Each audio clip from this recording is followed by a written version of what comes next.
And welcome back to Big Movie Mouth Off. We're here at our customary home, Broovy Cinema Pub, reviewing more movies, the films of 2013. I'm Jeff Weiss with MSN Entertainment. And I'm Jimmy Martin with Slug Magazine. You can find Big Movie Mouth Off on Xfinity Channel 6, also on the on-demand system, on Xfinity On Demand, it's Utah On Demand, Salt Lake Alternative. It's just right there. It just says Big Movie Mouth Off. Films from, I'd say, just that came out today, so maybe like, I don't know, 4 or 5 months ago, already on Blu-ray if you want to see it. Say, should I rent it? Should I buy it? Watch it. Maybe you are right now. They might be on demand, who knows? Yeah.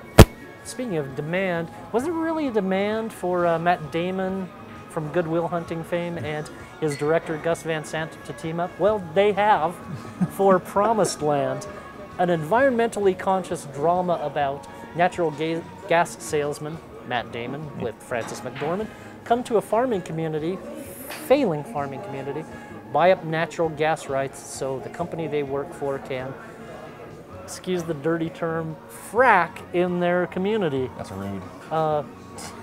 Most of the residents are very receptive to their efforts, however, some are not. Outside presence, environmentalists opposed to their efforts, played by John Krasinski from The Office, who co-wrote the script with Matt Damon.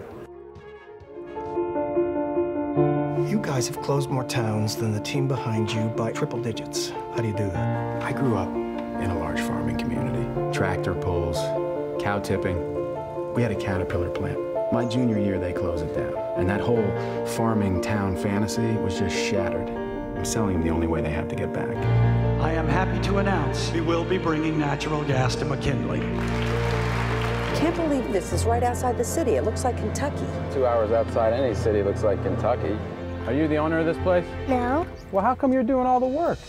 You sign this lease, it gives us the right to drill on your land. A whole lot of money down there. That is true. How much you think? There's no reason your town shouldn't have a state-of-the-art high school. What kind of money are you talking about? You could be a millionaire. I thought it would be harder. It's too easy. Research say anything about an environmental presence here? No. Let me guess. 40, married, marketing, 2 kids. 38, stripper / waitress, but born to be a singer. Well, I'm a teacher. No, I was talking about me. Hi, everybody. I'm here because my farm is gone. The land just turned brown and it died. If it's happened to one of us, it can happen to all of us. The town is going to put it to a vote in 3 weeks. What the hell happened? You were supposed to get in, get out. Stephen and I can handle this, sir. Know everything about your company. Know what you do. You think you have what it takes. To beat you, yeah. Hey, there she is. You ready to go? Yeah. This town, this life, it's dying. You all see it coming and you just don't get out of the way. We're not fighting for land, Steve. We're fighting for people. You ain't ever gonna get what you came here to take from me. I don't even like the fact that you're here trying. You're a good man, Steve. I just wish you weren't doing this. You know, for me, that's actually the strongest point of the film for me, is the screenwriting, because I think the dialogue's really good. The story is pretty well told. I'll say a little bit in the third act, it's not so much it falls apart, it just kind of becomes more predictable than I really wanted it to be. Right. But there is one twist that I did not see coming, and I will not ruin that for you. But No, and this is a surprisingly even-handed. Yeah. Normally from this film, coming from liberal Hollywood, you would expect it to be pro-environment. Yeah. But there's a surprisingly even-handed attempt at this sort of material. It's kind of a choose-your-own-adventure of what side you choose. But we know that Matt Damon's such a lefty. Yeah, that's true. And I'll say this though, because I think the actor that stands out for me out of all of them is Frances McDormand. I think she gives a rock-solid performance because she's vulnerable in the sense that as much as she is a go-getter, just like Matt Damon's character is, you believe her vulnerability a little bit more. Absolutely, and she's given a B subplot in the film, a possible romance between her character and a shopkeeper played by Titus Welliver. You might recognize him from HBO's Deadwood. A subplot that actually I wish more screen time got, as compared to the love triangle between John Krasinski's character and Matt Damon's character, and Rosemary DeWitt, who plays a local school teacher, and it's a Hollywood concession to a film that doesn't really need a Hollywood concession. Yeah, and I would say kind of like based on the previews, when you see this kind of film, like everybody's like, oh, it looks kind of boring and drab like that. It's like one of those Sundance films that you really kind of have to go see it. because the trailer's not going to do it any justice. No. It's character driven. It's dialogue driven. It's also very beautifully shot. It is. You know, it's your American shots. Absolutely.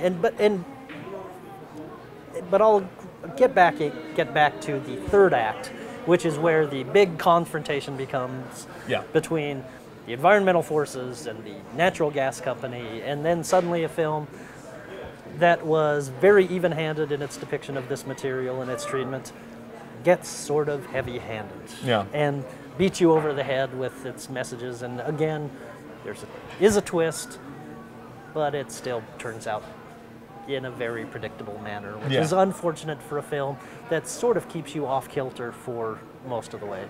Yeah. Like I said, it's one of those ones where you think they're going to paint outside that box, and they just scoot that right back in there. Absolutely. And they go up, and we're done. Now, and this is going to be a weird complaint. I normally really enjoy Hal Holbrook, who shows up as an embittered local. Who shows up as Hal Holbrook? Yes.